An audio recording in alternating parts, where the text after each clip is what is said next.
Welcome back to another video, guys, here at Automotive Therapy. Thank you so much for tuning in this video. Make sure, guys, before we start this video that you hit that subscribe button and follow the channel. So as you just saw, guys, I've been doing a lot of edits in my videos, and a little bit about myself. I've done video editing for years now, and I'm kind of trying to bring that into the channel, trying to use some of the things that I've learned over the course of a lot of different videos I've made in the past, and kind of just putting them in these videos and seeing how you guys like them. So comment down below if you're liking the edits. So as you can tell by the title of this video, we're going to be discussing how to make over 550 horsepower out of a BMW M4 or M3, whatever car that has an S55 engine. So to get started, as we all know, these cars come equipped with a 3-liter inline-6 twin turbocharged engine, and you know that engine produces 425 horsepower factory. Competition models produce, I believe, 455 if I'm correct, which is really great because you know these cars are already so fast, especially equipped with a dual clutch transmission.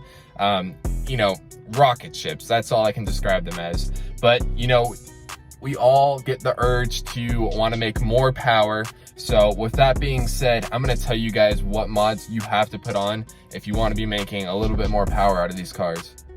So 550 horsepower actually isn't a lot for this platform. You have people that upgrade the turbos and go full ED5 and, you know, just go crazy with these cars, and they're making up to 800 horsepower.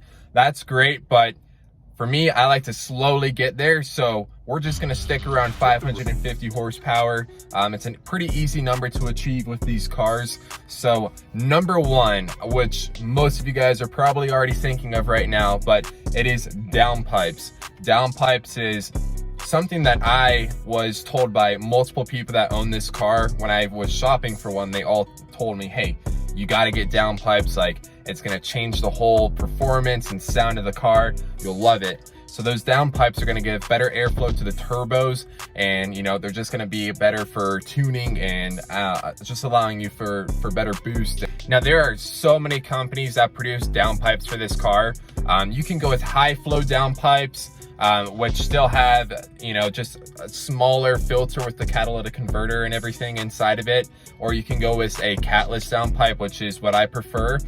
Some states you know they are legal in and all that stuff, so depending on what state you're in, but I just recommend catless downpipes because it makes it loud and deep and just sound really good. And you know, it's just going to give you the most performance as far as getting a downpipe on these cars. Now, you will have, you know, a strong scent with downpipes, but honestly, you get used to it and it's worth it. After you guys get downpipes on these cars, you're going to want to get a tune for it.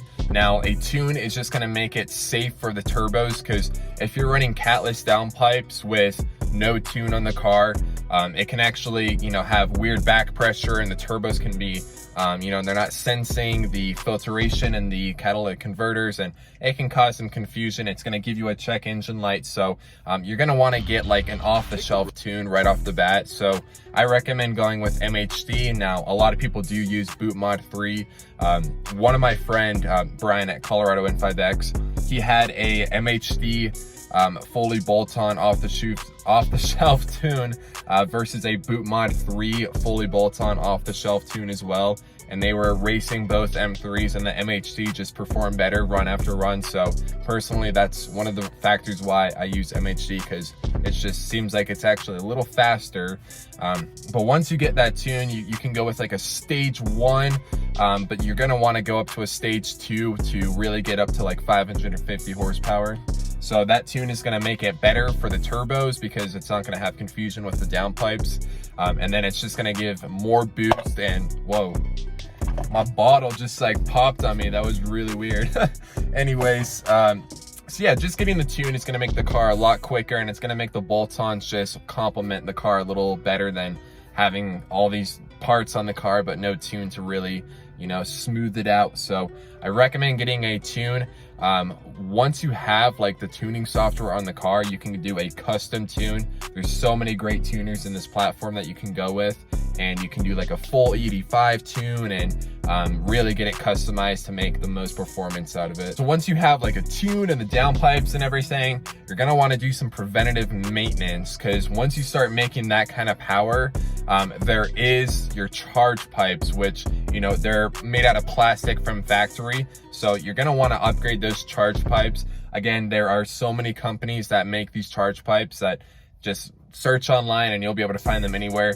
But once you upgrade those charge pipes, you won't have to worry about them cracking, because it's a common issue on these cars for them to crack and you get a boost leak and it's just a whole mess. So you do the 2 charge pipes, and then you can also replace the J pipe, which is right underneath the top mount intercooler. I'll show a picture of it. But once you get those charge pipes on, it's just gonna really seal everything up, and it's not gonna have as much flex because it's not plastic. So definitely recommend throwing on some charge pipes. Now, to continue the whole plastic parts in the engine bay, we're gonna talk about the top mount intercooler itself. So it's actually really good factory. The intercooler does a great job at doing its cooling components and everything. So there's really no like mechanical issues wrong with it. It's just the plastic that's part of it has a tendency to crack, which can mix coolant in places that you don't want it to be, and it can really hurt your engine, and it can cause a really big boost leak. So you're gonna want to replace that intercooler with something that's metal and not gonna crack. So, and just having that, it's gonna give you, you know, better cooling fins and everything. So definitely, you know, get the intercooler and complement it with the charge pipes, and they're all gonna just make sure that nothing's cracking when you're making higher power in this car. Now, this next one is, you know, a lot of people say it's not necessary, and it's cold air intakes, which, you know, they're technically not really necessary. If anything, like the opened air intakes can cause a lot of heat soak, which I've noticed. Like, it definitely feels like the engine is just, you know, since they're not covered, it's definitely bringing in more heat than what's needed. So factory intakes are fine. But if you want some really cool like turbo sounds and whooshes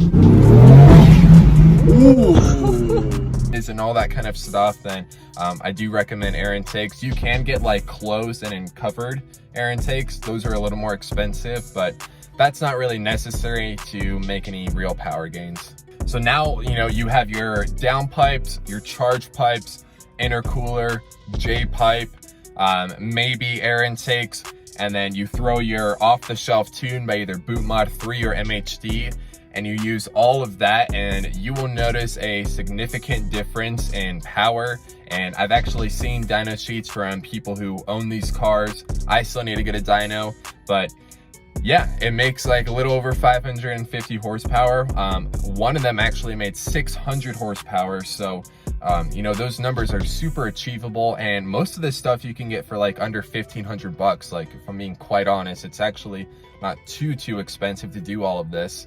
And, you know, tires, you're definitely going to want to make sure your tires are putting the power down, because